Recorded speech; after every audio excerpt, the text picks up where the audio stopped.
नमस्कार अनि स्वागत छ हेर्दै हुनुहुन्छ म्युजिक अफ योर चोइस यस with you guys it's your very own Vijay Pramisha Khatri एक्लै आएकी छैन तपाईँ पक्कै पनि एक्लै त आउँदिनँ म कहिले पनि यस मसँग हुनुहुन्छ द अमेजिङ द हुन्छ नि हाम्रो 3 दशकदेखि हाम्रो साङ्गीतिक क्षेत्रमा राज गरिरहनु भएको the one and only the amazing let me welcome अहिले ढिलो नगरिकन नै म उहाँलाई सोमा स्वागत गरि नै हाल्छु यस Raju Singhji welcome to the show नमस्ते सम्पूर्ण इमेज च्यानल हेरेर बस्नुहुने दर्शकहरू अनि प्रमिशाजी र सम्पूर्ण इमेज परिवारलाई एकदमै नमन गर्न चाहन्छु। अनि यत्रो लामो समयदेखि हजुर साङ्गीतिक क्षेत्रमा हुनुहुन्छ नेपाली साङ्गीतिक क्षेत्रमा यत्रो ठुलो योगदान पुर्याइरहनु भएको छ आज यो 2076 सालमा आइपुग्नु भएको छ तपाईँलाई यो सबै तपाईँको जुन जर्नी छ यो यात्रा त्यो एकचोटि स्मरण गर्दाखेरि चाहिँ तपाईँलाई आफूलाई कस्तो लाग्छ भित्रैबाट?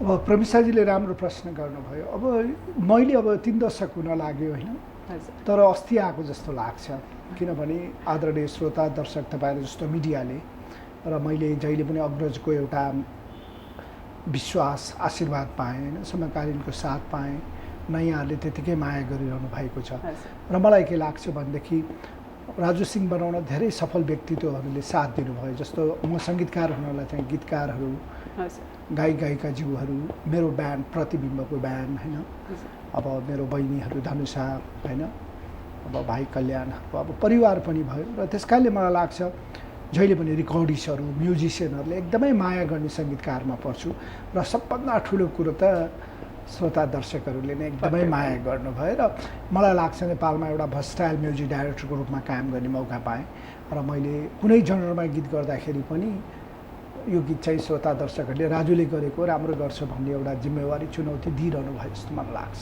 हजुर पक्कै पनि हजुरलाई यति 3 दशकसम्म हुनुहुन्छ, यति धेरै माया यति धेरै साथ दिइरहनु भएको छ सबैजनाले।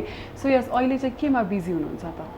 अहिले चाहिँ अब म एउटा हाम्रो आदरणीय गीता खत्री दिदीको एउटा नयाँ काम गर्दैछु। मैले अब म्युजिकलाई एकदमै म्युजिसियन भएर, म्युजिक एरेन्जर भएर, म्युजिक कम्पोजर भएर, म्युजिकको कन्डक्ट गरेर होइन, अब अहिले एउटा पार्ट अब मैले नेपालको प्रमिशाजीलाई भन्नै पर्छ, मैले धेरै नेपालको एफएमहरू टेलिभिजनहरू होइन र नेपालको जिङ्गलहरू धेरै बनाएँ होइन। अब त्यो पार्टले अलि मैले म्युजिक पार्टमा भिडियो फिल्महरू होइन सबै गरेँ। अब एउटा पार्ट बाँकी थियो गीती यात्रा, गीती नाटक होइन, अब त्यो काम गरिरहेको छु। त्यसको शब्द चाहिँ हाम्रो गीता खत्री दिदीले लेख्नु भएको छ र अशेष मल्लज्यूले सर्वनाममा त्यसको काम भइरहेको छ। त्यसको अन्तिम चरणको काम पुगेको छ। अब त्यसको म्युजिक एरेन्ज चाहिँ हाम्रो फणीन्द्र राईजीले गरिरहनु भएको छ मसँग र त्यसको अन्तिम चरणको कामहरू भइरहेको छ। त्यसको साथै अब धेरै गीतको कामहरू गरिरहेको छु। अनि राजु आनन्द भन्ने एउटा समाजमा हामी स्रष्टाहरूको पनि जिम्मेवारी हुन्छ, त्यस कारणले समाजमा एउटा चेतना दिने चेतनामूलक गीतहरूको राजु आनन्द आउँदैछ आनन्द रत्न बजाचार्यजीसँग। त्यसको अन्तिम काम सकिएको छ। त्यसमा चाहिँ हाम्रो छाउपडी प्रथा भयो, बोक्सी प्रथा भयो होइन, अनि दाइजोको कुराहरू भयो, अनि त्यस्तै गरी अब यो विद्यार्थीले पढ्न नपाएको कुराहरू र धेरै अब आँखादान सम्बन्धी कुराहरू एउटा समाजमा एउटा हामीले स्रष्टा भइसकेपछि समाजसेवा पनि गीत सङ्गीतको माध्यमबाट, साहित्यको माध्यमबाट गर्नुपर्छ भन्ने भावनाले गरेको छु। अब मलाई लाग्छ जस्तो मैले वरिष्ठ गीतकार यादव खरेलजीको टुर ईश्वर जुन चाहिँ नेपालकै पहिलो ज्येष्ठ नागरिकलाई समर्पित एल्बम थियो, त्यस कारणले मलाई जहिले पनि मैले भने म नेपालको एकदमै भाग्यवान सङ्गीतकार हुँ होइन। हरेक गीतहरू मैले गर्दाखेरि मैले पपको ओम विक्रमज्यूदेखि लिएर होइन, योगेश वैद्यज्यूदेखि लिएर अहिलेको भावी पुस्ता पनि राजु सिंहलाई एउटा सङ्गीत गराउनुपर्छ भनेर लागिरहनु भएको छ। त्यो चाहिँ मेरो लागि थप चुनौती र जिम्मेवारी हो जस्तो लाग्छ। यस चुनौती र जिम्मेवारी त पक्कै पनि भइ नै हाल्छ बिकज यति ठुलो हजुरलाई सबैले चिन्ने, सबै जान्ने, यति ठुलो योगदान दिइरहनु भएको छ सबैजनाले। एउटा सोसाइटीमा पनि एउटा हजुरले जुन भन्नुभयो नि यो सोसल इस्युहरूलाई पनि समाजको विकृति विसङ्गतिहरूलाई लिएर पनि एउटा साहित्यको तर्फबाट सङ्गीतको क्षेत्रमा एउटा जुन योगदान पुर्याउनु लाग्नु भएको छ त्यसको लागि पनि हजुरलाई धेरै धेरै शुभकामना पनि भन्न चाहन्छु म चाहिँ है। सो यस यही क्रममा कुराकानी क्रमको जारी नै छ। यस हामीसँग हुनुहुन्छ द लेजेन्डरी द अमेजिङ हाम्रो राजु सिंहजी। कुराकानी भन्ने क्रम अझै जारी नै छ। अहिलेको लागि भने it's time we head on to the very first musical break. Enjoy the song and we will be right back after that. Welcome back after that amazing song. Yes, we are in conversation with Raju Singh ji. हामी कुरा गर्दै नै छौँ, कुराकानी अझै जारी छ, रमाइलो प्रसङ्गहरू पनि राख्ने नै छौँ पक्कै पनि। सो यस फेरि पनि तपाईँलाई स्वागत छ यहाँ हाम्रो सोमा म्युजिक अफ यर चोइसमा। हजुरलाई स्वागत गरि नै राख्नेछु म म्युजिकल ब्रेक पछि। सो यस हामी यहाँ कुराकानी गर्दै नै छौँ, कुराकानीको क्रम जारी छ। सो हजुरले अघि हामीले कुरा गऱ्यौँ ब्रेकमा पनि होइन, हजुरले जुन भन्नुभयो स्कुल टाइमदेखि नै हजुर यो प्यासनेट हुनुहुन्थ्यो। हजुरको त फ्यामिली ब्याकग्राउन्ड पनि, हजुरको बुवा पनि यस्तो म्युजिक इन्डस्ट्रीमा हुनुहुन्थ्यो। हजुरको फ्यामिली यो जुन पारिवारिक वातावरणले गर्दा नै हजुर इन्फ्लुएन्स भएर हो कि आफ्नो कला आफ्नो त्यो भन्छ नि आजभोलि त्यो स्टार किड भनेर त्यस्तो थियो कि हजुरलाई होइन म आफै कलाले म गर्छु भन्ने भयो? मलाई के लाग्छ भने प्रमिसाजी, म चाहिँ खास सङ्गीतमा भन्दा पनि अर्को क्षेत्रमा आओस् भन्ने थियो मेरो परिवार। अब मेरो बुवा वरिष्ठ वाद्यवादक हुनुहुन्थ्यो। रेडियो नेपालको स्थापना कालमा भगत सिंह हुनुहुन्छ उहाँको नाम होइन। अब तर के थियो भने त्यो बेलामा सङ्गीत व्यावसायिक थिएन होइन, एकदमै गाह्रो थियो। त्यस कारणले आज हाम्रो अग्रजहरूले जुन एउटा नेपाली सङ्गीतलाई मापदण्ड बनाएर आज उहाँहरूले रोपेको फलै हामीले पाएको छौँ जस्तो लाग्छ होइन। उहाँहरूले एकदमै दुःख गरेर आज नेपाली कलाकारहरू लाखौँमा खेलिरहनु भएको छ होइन। अब भोलिको दिनमा करोडौँमा खेल्नु होला। त्यस कारणले त्यसको मेन जस चाहिँ उहाँहरूलाई नै जान्छ, अग्रजहरूलाई नै जान्छ। अनि मैले अब यता स्कुल लाइफमा अघि भन्नुभयो म राम्रो गाउँथेँ। स्कुलमा मलाई हरेक फ्राइडे छ नि मेरा टिचरहरूले क्लासको सिनियरहरूले अथवा जुनियरहरूले एकदमै माया गर्ने, राजुलाई शनिबार कहिले लग्यो, शुक्रबार कहिले लगेर अनि त्यो बेलामा पाउने चक्लेटहरू कल्चरल प्रोग्रामहरूमा स्कुलको मेन फङ्सनहरूमा गाउँथेँ। त्यसमा सम्झिन्छु प्रकाश श्रेष्ठज्यू, ओम विक्रमज्यूहरू होइन, दीपक खरेलज्यू, नारायण गोपालज्यू होइन, अब त्यसै गरी योगेश वैद्य सबै अग्रजहरूको गीत गाए। त्यसले चाहिँ मेलोडी के हो भन्ने कुरा चाहिँ थाहा भयो होइन। जस्तो नाति काजीज्यू, गोपाल निरञ्जन, शम्भुजी सरहरू होइन, शक्ति बल्लभज्यूहरू, अब हाम्रो टाइममा हुनुहुन्थ्यो त प्रकाश गुरुङ सरहरू, दीपक जङ्गम सरहरू। अब लाग्छ त्यस कारणले नै मर्निङ सोज डे भने जस्तो मेरो एउटा रमाइलो पक्ष के थियो भने म एकदमै अलिकति म्युजिक चाहिँ राम्रो भन्दाखेरि पनि म राम्रो श्रोता बन्न पनि म्युजिक सिक्छु भन्ने कुरा चाहिँ थियो होइन। म्युजिकमा आउने त थियो, वातावरण थियो, सिकेँ। तर म्युजिकको त्यो पार्टलाई चाहिँ म म्युजिसियन भएर काम गर्छु भन्ने पनि भयो। म रेडियो नेपाललाई आमा भन्न पनि रुचाउँछु होइन। त्यहाँ मैले धेरै वरिष्ठ सङ्गीतकारज्यूहरू, गायक गायिकाज्यू अनि हाम्रो गीतकारज्यूहरू सबैसँग काम गर्ने मौका पाएँ एउटा कन्ट्र्याक्टमा, करारमा काम गर्दाखेरि। त्यस कारणले मलाई लाग्छ अहिले पनि टोलको मान्छेहरूले भन्नुहुन्छ, छिमेकीहरूले होइन, कलेजको साथीहरूले, स्कुलको साथीहरूले यो यति साई नेचरको मान्छे हो, how you came in this field भनेर होइन। तर त्यो होइन, भन्छ नि लेखेको र देखेको कसरी थाहा हुँदैन भनेको जस्तै म एकदमै खुसी छु मैले रोजेको क्षेत्र पाएको छु। र नेपाली सङ्गीत क्षेत्रमा जुन दर्शकहरू श्रोताहरू हुनुहुन्छ उहाँहरूले यत्रो वर्ष पनि मलाई छ नि त्यति नै माया गर्नुभएको छ, त्यति नै छ नि सबै पुस्ताले माया गर्नुहुन्छ। त्यसको लागि चाहिँ उहाँहरूप्रति कहिले पनि त्यो मैले छ नि ऋण तिर्न सक्दिनँ जस्तो लाग्छ। पक्कै पनि। अनि हजुरले भन्नुभयो जस्तै अब चाहिँ हामीले यो यत्रो वर्षको हजुरको पनि यात्रा रहेको छ, यात्राको सँगसँगै पनि यति धेरै माया सबैजनाले गरिदिनु भएको छ। अहिलेको युवाहरूमा चाहिँ जुन हामीले अब डक्टर साइन्स पढ्नलाई त ग्रेजुएट गर्यो, डक्टर साइन्स भनिहाल्यो, साङ्गीतिक क्षेत्रमा लाग्दाखेरि कति कठिनाइहरू हुन्छ होइन। अब युवाहरूले चाहिँ अहिलेको युवाहरूमा मैले पनि पर्सनली भन्दाखेरि चाहिँ पेसेन्स भन्ने चिज चाहिँ छैन क्या। अनि अब जस्तै यत्रो यात्रामा त पेसेन्स नभइकन त आइन्न नि। सो अहिलेको लागि चाहिँ इन्स्ट्यान्ट चेन्ज चाहन्छन् नि त उनीहरूले। सो म्युजिकल इन्डस्ट्रीमा चाहिँ कतिको पेसेन्स, त्यो पेसेन्स कतिको धैर्यता भन्ने चिज चाहिँ कतिको इम्पोर्टेन्ट हुन्छ त? त्यो एउटा कुरा चाहिँ कस्तो हो भने प्रविशाजी, अब मलाई के लाग्छ भनेदेखि त्यो एउटा टाइम आउँदो रहेछ। अहिले मेरो छोराहरूले रक सुन्छ, एकदमै हेभी सुन्छ। हिजो म पनि त्यस्तै सुन्थेँ, मुवा बुवाहरूले होइन कस्तो म्युजिक सुनिरहेको भन्ने। तर त्यो बिस्तारै एज अनुसार जब मैले एसएलसी दिँदा एउटा म्युजिक गरेँ सुने, आइए पढ्दा एउटा, बिए पढ्दा एउटा होइन, जब अब मैले डिग्री पढेँ त्यसपछि एउटा म्युजिकको टेस्ट बन्यो, अनि त्यसपछि फेरि अब आफ्टर म्यारिज एउटा हुन्छ होइन। त्यो जीवनचर्यासँगै सुन्ने जाने गीतको टेस्टहरू पनि फरक हुँदै जान्छ। अब जस्तो हाम्रो हजुरमाहरूलाई भजन मनपर्छ होइन, होइन त्यस्तरी त्यो हुँदै जाँदो रहेछ। तर अब म यो पेसामा भएको हुनाले चाहिँ म जति छ नि सङ्गीत स्रष्टाहरूको चाहिँ के हुन्छ भने ठ्याक्कै त्यसको अपोजिट हुन्छ। एउटा एक्टरलाई चाहिँ उसले अब भोलि एउटा हिरो रोल गर्दा गर्दा क्यारेक्टर रोल, पछि अर्को रोल गर्दै जान्छ नि होइन, पछि बुवा भन्ने आमा भन्ने रोल। तर हामी सङ्गीतकारहरूलाई चाहिँ के हुँदो रहेछ भने जति हामी छ नि सङ्गीतमा अनुभव बटुल्छौँ, योगदान गर्छौँ या दिन बिताउँछौँ नि, त्यति हाम्रो सङ्गीत चाहिँ परिष्कृत हुँदै र जवान हुँदै आउँदो रहेछ। जस्तो मैले एउटा हाम्रो अमिताभ बच्चनज्यूले भनेको याद आउँछ, म जति एज मेरो बढ्दैछ मेरो एक्टिङ चाहिँ त्यति नै जवान हुँदैछ भन्ने कुरा जस्तै हामी स्रष्टाहरूले चाहिँ मैले हिजोको सङ्गीतमा कति कमी कमजोरी छ होइन, त्यो चाहिँ बिस्तारै अनुभव बटुल। जस्तो मैले त्यो फिल चाहिँ कुन बेला गरेँ भने प्रमिसाजी वरिष्ठ गायक दीप श्रेष्ठज्यूको योगेन्द्रमणि दाहालज्यूसँग यात्रा भन्ने एल्बम गर्दाखेरि त्यो सिक्ने अवसर पाएँ होइन। त्यसपछि उहाँको अनुभव यादव खरेलज्यूको एल्बम गर्दाखेरि होइन, टुरो ईश्वर भन्ने एल्बम गर्दाखेरि र जति पनि अग्रज दिनेश अधिकारीज्यू सबैसँग काम गर्दाखेरि उहाँहरूको अनुभव पनि मैले सिकिरहेको हुँदो रहेछ जस्तो लाग्छ। र मलाई भन्न खोजेको कुरा चाहिँ के हो भनेदेखि हामीले अनुशासित नभइकन त्यो ठाउँमा पुगिँदैन, आत्तिनु नि हुँदैन, मात्तिनु नि हुँदैन होइन।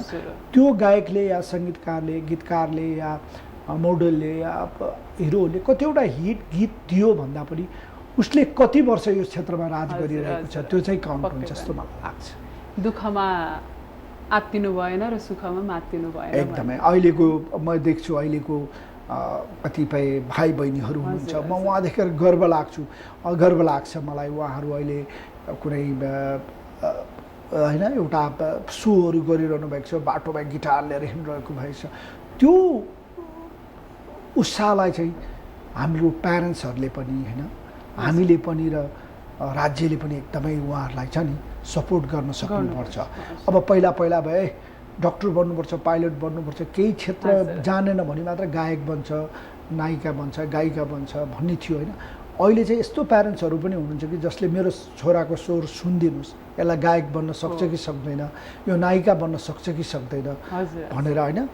त्यो खुसीको क्षण छ, तर जति हुनुपर्ने भएको छैन। र जस्तो नेपाली सङ्गीतमा मैले भन्ने गरेको छु, सबै टल्किने कुरा चाहिँ हिरा हुँदैन होइन।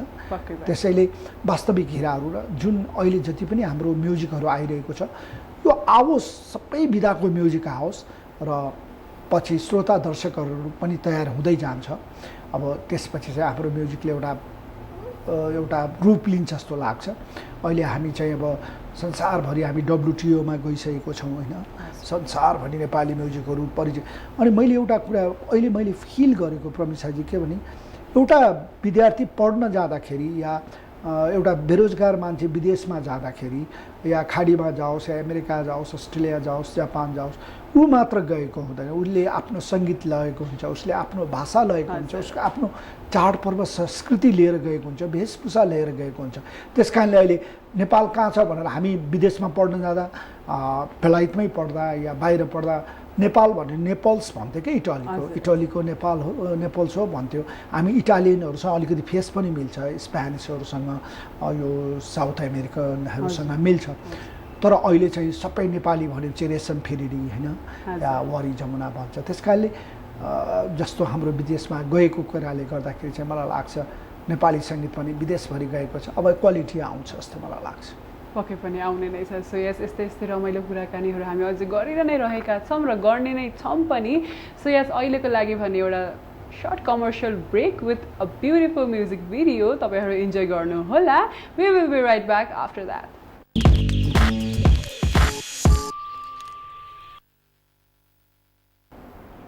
Welcome back after that very first commercial break. You guys are still watching Music of Your Choice with me, Pramisha. र म एक्लै छैन, मैले अघि पनि भनेको थिएँ, मसँग हुनुहुन्छ the legendary, the amazing Raju Singhji. Welcome back फेरि पनि हजुरलाई. हजुरलाई वेलकम ब्याक भनौँ कि श्रोताहरूलाई वेलकम ब्याक भनौँ भन्ने भयो है. सो हाम्रो चाहिँ इमेज अवार्डको 21औं संस्करण छ.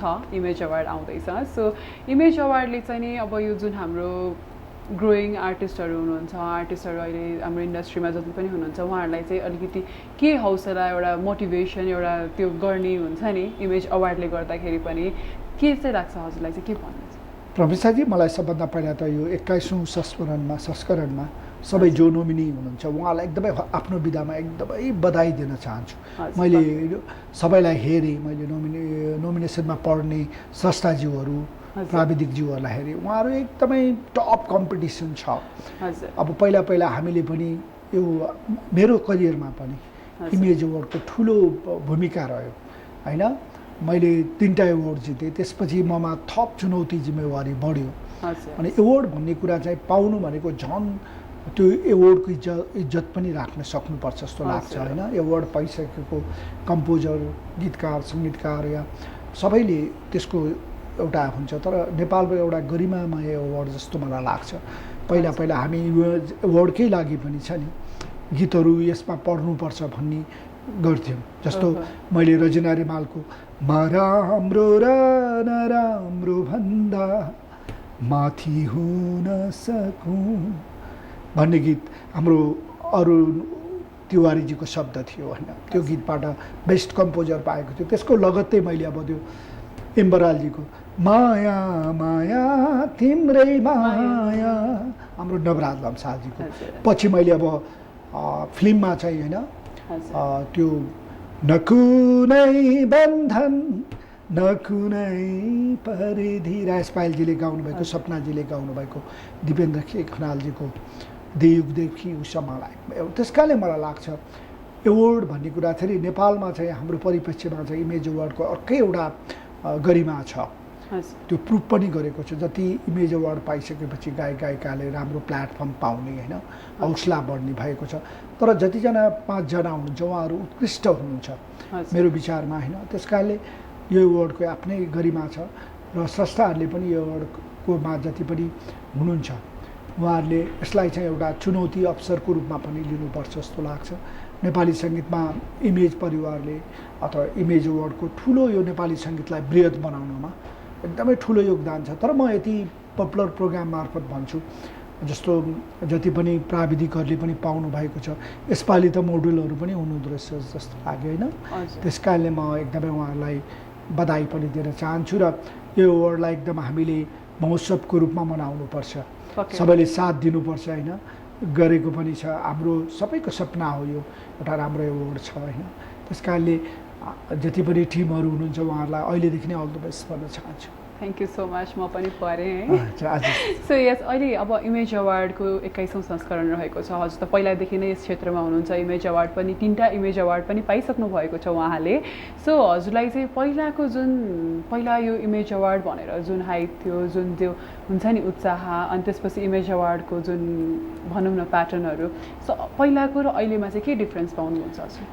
हामीले के पाउन सक्छौँ र अरूले पनि, जनताले पनि के पाउन सक्छ? अब पहिला एउटा कुरा मलाई अजिब लाग्छ. कहिलेकाहीँ हामी अवार्ड पहिला लिन जान्थ्यौँ हाम्रो होइन, त्यो एउटा धड्कन बढ्थ्यो, अब मेरो नाम आउँछ कि आउँदैन होइन.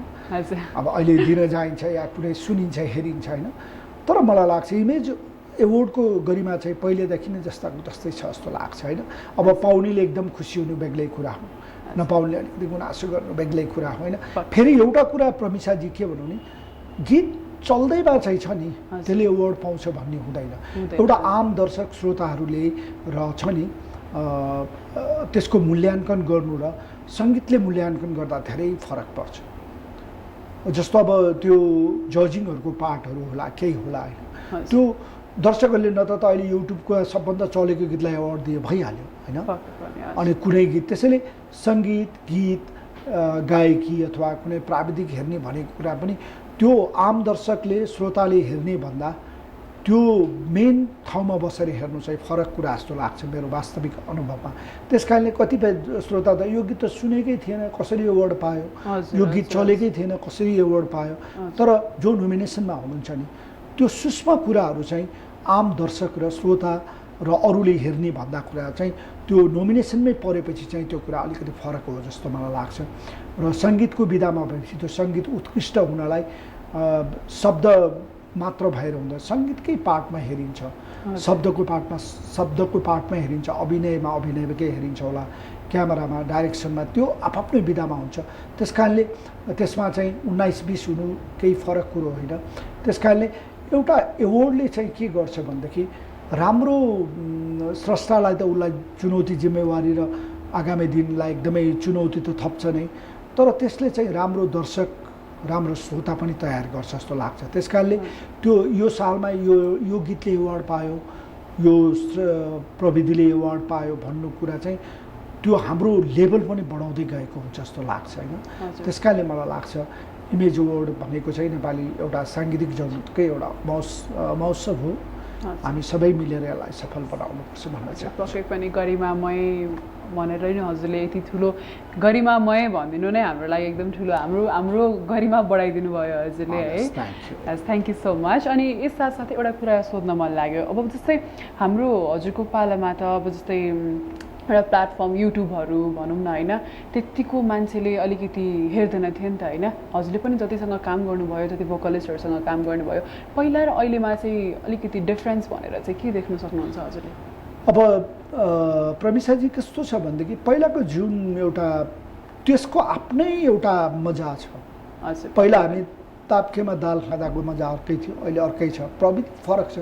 तर पहिला जस्तो अहिले त कतिपय कलाकारहरूलाई प्रविधिले नै सङ्गीतकार बनाइदिन्छ होइन, कति प्रविधिले नै गायक बनाइदिन्छ, कतिलाई प्रविधिले नै एरेन्जर बनाइदिएको छ होइन।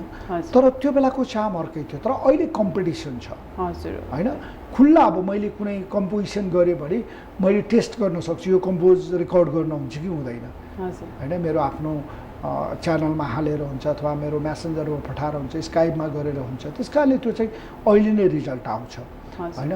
तर त्यस कारणले चाहिँ अहिलेको गीतहरू राम्रो छैनन् भन्ने होइन, एकदमै राम्रो गरिरहनु भएको छ, टप कम्पिटिसन छ। अहिले लोकदोरीको एउटा फ्यानहरू तयार हुनु भइरहेको छ, पपको एउटा भइरहनु भएको छ होइन, अब आरएमबीतिर अर्को गइरहनु भएको, सुफीतिर अर्को गइरहनु भएको छ। यो भन्नुको अर्थ चाहिँ के हो भने दर्शक श्रोताहरूको बिचको पनि कम्पिटिसन चलिरहेको छ होइन। राजु सिंहको फ्यानहरू एउटा हुनुहुन्छ, अर्को न्यु बज्राचार्यज्यूको एउटा हुनुहुन्छ, सुरेश अधिकारीको, अहिले कालीको अर्जुनको भनौँ, कल्याण सिंहको भनौँ, आफ्नै प्रकारको राजन राजजीको। त्यसैले मलाई लाग्छ मैले कम्पोज गर्दाखेरि अलिकति झुर गरेँ भने मेरो फ्यानहरूले पनि मलाई भन्छ यस्तो गीत किन गर्नुभएको होइन, नगरिदिएको भए हुन्थ्यो। त्यस कारणले हामीलाई पनि हाम्रो पकेटको छ नि जो एउटा हामीलाई एकदमै मेरो सङ्गीतलाई मन पराउनेहरूले एकदमै हामीलाई एउटा उत्साह थपिरहनु भएको हुन्छ होइन। त्यस कारणले मलाई लाग्छ पहिला चाहिँ हामीले गर्दाखेरि चाहिँ एउटा गीत सङ्गीत तयार गर्नलाई महिनौँ लाग्थ्यो। अहिले त कस्तो हुन्छ भनेदेखि आज गीत भयो, भोलि बेलुका कम्पोज भयो, पर्सि बिहान रेकर्ड हुन्छ, अर्को 3-4 दिनमा त युट्युबमा भिडियो सहित आइरहेको हुन्छ होइन। त्यस कारणले मलाई लाग्छ के भनेदेखि एउटा राम्रो स्रष्टाको चाहिँ एउटा जिम्मेवारी के हुन्छ भने राम्रो श्रोता दर्शक पनि तयार गर्नुपर्छ। र मलाई के लाग्छ भने त्यसको धेरै नै हामीले होमवर्क गर्नु चाहिँ अलिक कम भएको छ। जस्तो मैले नजरको दोषी भन्ने गीत होइन, रिमा गुरुङजीले गर्नुभएको गीत गर्दाखेरि या प्रेमध्वजको गीतहरू गर्दाखेरि मलाई लाग्छ त्यो एउटा उहाँहरूसँग अनुभव पनि बटुले होइन मैले। त्यस कारणले यो राम्रो पक्ष छ। अब यसको केही वर्षमा चाहिँ हाम्रो एउटा फिल्टर हुन्छ र एउटा ठाउँमा आएर बस्छ र मेहनती सङ्गीतकारहरू जो स्रष्टाहरू हुनुहुन्छ, जो अहिलेको भावी पुस्ता हुनुहुन्छ, उहाँहरूले देखि पनि रहेको छ। अहिले हामी नामै नसुनेको भाइहरूले कति राम्रो मतलब कभर सङ गरिरहनु भएको छ होइन। त्यस कारणले त्यो एउटा राम्रो फ्युचर स्टारहरू तयार भइरहेको जस्तो मलाई लाग्छ। म चाहिँ दुइटै अब हामीले म्यानुअल रेकर्डिङदेखि लिएर एचडीसम्म आइसकेको छौँ होइन। सबैको काम गर्ने अवसर पाएको भएर म चाहिँ सबैमा इन्जोय गर्छु एकदमै। पक्कै पनि विभिन्न विधाका गीतहरू र गीत त्यो जेनेरेसन सँगै एउटा पहिलाको हाम्रो जुन ट्रेन्डहरू पहिलाको भाकाहरू पनि अहिले आउँदैछन् होइन त्यो एउटा नयाँ वेमा नयाँ रूपमा आउँदैछन् होइन फेरि उहाँहरूले थाहा पाउनुभयो अब अहिलेको जेनेरेसनहरूले श्रोता दर्शकहरूले पनि त्यसलाई अब राम्रो गीत सङ्गीतलाई चाहिँ काँधमा राखेर हिँड्नु भएको छ त्यो चाहिँ सबैको लागि एउटा ठुलो नेपाली सङ्गीतको लागि अब नेपाली सङ्गीत उद्योग बन्दैछ जस्तो मलाई लाग्छ हजुर यस पक्कै पनि यस्तै रमाइलो कुराकानी गरिरहेको छौँ उहाँसँग उहाँको एउटा एक्सपिरियन्स उहाँको जुन निरन्तरता छ म्युजिक क्षेत्रमा साङ्गीतिक क्षेत्रमा सो यही कुराकानीहरू अझै पनि गर्ने नै छौँ हामी अन्त्यतिर त आएका छैनौँ अझै पनि कुराकानी बाँकी नै छ कुराकानी गर्ने नै छौँ अहिलेको लागि भने it's time we head on to the commercial break we will be right back after that